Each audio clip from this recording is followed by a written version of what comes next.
Hi అండి, అందరికీ నమస్కారం. Welcome back to Srujana foods recipes. ఇందులో వ్లాగ్ కూడా యాడ్ చేస్తున్నాను కాబట్టి మేమందరం అయితే మా ఊరి విలేజ్లో ఉన్న రాయపర్తి ఊరిలో మేము మా మారెమ్మ గుడికి అయితే వెళ్తున్నాము.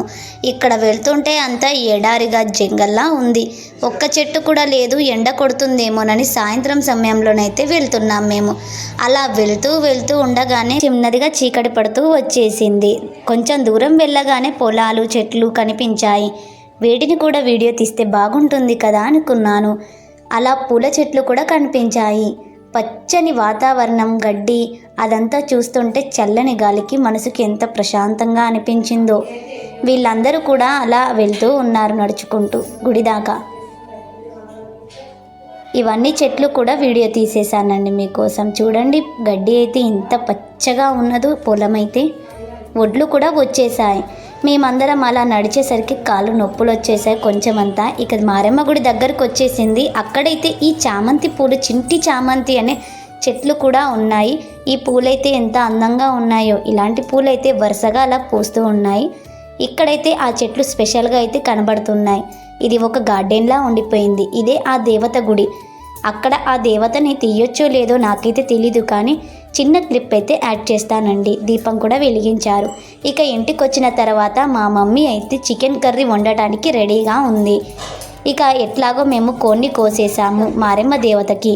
ఆ కర్రీ అయితే మా మమ్మీ వండింది. కట్టెల పొయ్యి మీద ఈ చికెన్ కర్రీ ఎంత రుచిగా ఉందంటే ఒక్కసారి తిన్నామంటే మళ్ళీ తినాలనిపిస్తుంది. సో ఈసారి అయితే గ్యాస్ ప్రాబ్లం వల్ల మీరందరూ కూడా కట్టెల పొయ్యి మీద చికెన్ కర్రీ అయితే ప్రిపేర్ చేసుకోండి.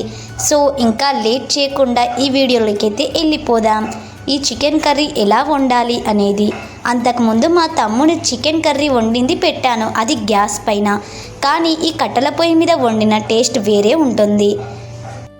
నేను అంతకుముందు పెట్టిన చికెన్ కర్రీకి ఈ చికెన్ కర్రీకి కొంచెం అయితే డిఫరెంట్ ఉంటుంది. మరి వీడియోలోకి అయితే వెళ్ళిపోదాం.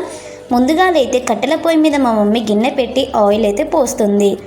ఆయిల్ మంచిగా హీట్ ఎక్కిన తర్వాత ఇందులోకి అయితే ఆనియన్స్ని యాడ్ చేస్తారు. ఇందులో పోస్ట్ దినుసులు ఏమీ యాడ్ చేయరండి. పోస్ట్ దినుసులు వేస్తే రుచి అనేది ఉండదన్నట్టు. ఇందులో కట్ చేసి పెట్టుకున్న ఆనియన్స్ అయితే ఎక్కువగా వేసుకుంది మా మమ్మీ. ఇందులో ఎటువంటి పచ్చిమిర్చిలు అయితే వేయలేదు. చూస్తున్నారు కదా డిఫరెంట్ ఏంటంటే, నేను అంతకుముందు ఆయిల్లలో పోస్ట్ దినుసులు వేసి మరియు ఆనియన్స్ అయితే వేసాము. అందులో మిర్చిలను కూడా యాడ్ చేసాము. కానీ ఇందులో ఎటువంటి మిర్చిలు యాడ్ చేయలేదు మరియు పోస్ట్ దినుసులను కూడా యాడ్ చేయలేదు. ఎందుకంటే పోస్ట్ దినుసులు మరియు మిర్చీలు వేయడం వల్ల ఆ కర్రీ టేస్ట్ వేరేలా ఉంటుంది, ఈ కర్రీ టేస్ట్ వేరేలా ఉంటుంది. ఇది ఇంకా సూపర్గా టేస్టీగా ఉంటుంది. మా ఇంటి దగ్గర అయితే చిన్న కుక్క పిల్ల అయితే ఉన్నది. దీని ఒక వీడియో తీద్దామని అయితే తీశాను. ఆ తర్వాత ఆనియన్స్ అయితే నెమ్మదిగా ఫ్రై అవుతున్నాయి. ఇందులోకైతే అల్లం పేస్ట్ని యాడ్ చేసుకోవాలి. కొంచెం ఎక్కువగానే వేసుకోవాలి, ఎందుకంటే చికెన్ కర్రీ అనేది నీసు వాసన రాకుండా ఉండటానికి. అల్లం వేసుకున్న తర్వాత ఒకసారి అయితే కలుపుకోవాలి. ఇందులోకైతే చిటికెడు పసుపుని యాడ్ చేసుకోండి. కొంచెం రంగు వచ్చేంత వరకు అయితే యాడ్ చేసుకోవాలి. మన చికెన్కి మొత్తం ఈ పసుపు పట్టేంత వరకు. ఈ పసుపు వేయడం వల్ల చికెన్లోని ఎటువంటి బ్యాక్టీరియాస్ ఉన్నా కానీ పసుపు వల్ల చనిపోతాయి అన్నట్టు. చికెన్ మంచిగా శుద్ధిగా కడుక్కున్న తర్వాత ఇందులోకైతే యాడ్ చేసుకొని ఒకసారి అయితే కలుపుకోవాలి. పొయ్యి మంట దగ్గర చాలా పొగ వస్తున్నా కానీ ఓపిక పడుతూ మా మమ్మీ చికెన్ కర్రీ అయితే వండుతుంది. ఇలా పసుపు మరియు అల్లం మొత్తం చికెన్కి పట్టేంత వరకు కలుపుతూనే ఉండాలి.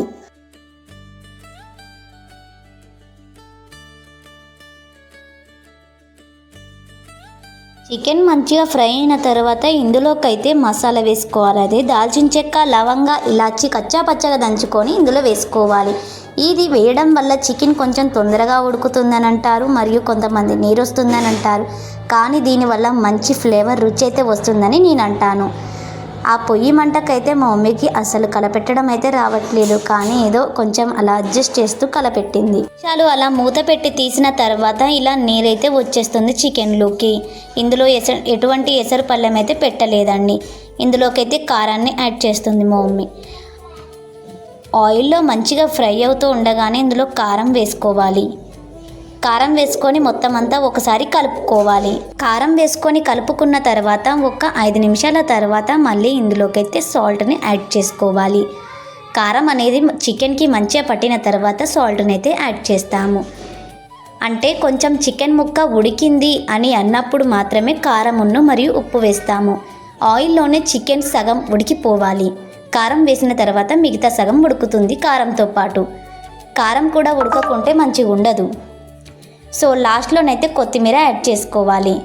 ఇప్పుడైతే పుదీనా యాడ్ చేస్తుంది మా మమ్మీ. చికెన్లో పుదీనా ఫ్లేవర్ అయితే సూపర్ టేస్టీగా ఉంటుంది. అలాగే కొత్తిమీరను కూడా యాడ్ చేసుకోవాలి. అంటే ఇది చికెన్ని మనము ఆయిల్లో ఫ్రై చేసిన తర్వాత ఒక 15 మినిట్స్ లేక 10 మినిట్స్లో ఇవి ఫ్రై అవుతుంది. ఈ చికెన్ ఉడకడానికి కనీసం అర్ధగంట పడుతుంది. అంటే ఒక 30 మినిట్స్ లేక 35. కొంచెం ఎక్కువగా అంటే 3 కిలోలు ఉన్న కోడి లేక చాలా ముదిరింది అయ్యి ఉంటే ఒక 40 మినిట్స్ అయితే పడుతుందండి చికెన్ ఉడకడానికి. మనం వాటర్ యాడ్ చేసుకుంటే కొంచెం పులుసుగా వస్తుంది.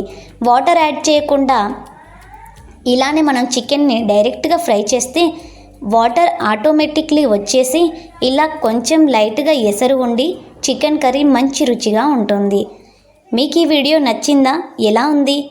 మేము టెంపుల్కి వెళ్ళడం మరియు చికెన్ కర్రీ వండుకొని తినడం చాలా అంటే చాలా బాగుంది. మీరు కూడా ట్రై చేస్తారా? మీకు ఈ వీడియో నచ్చితే లైక్ చేయండి. మన ఛానల్ ఇంతవరకు సబ్స్క్రైబ్ చేసుకోకపోతే సబ్స్క్రైబ్ చేసేసి వీడియోకి కామెంట్ చేయండి ఎలా ఉందనేది. So thanks for watching this video.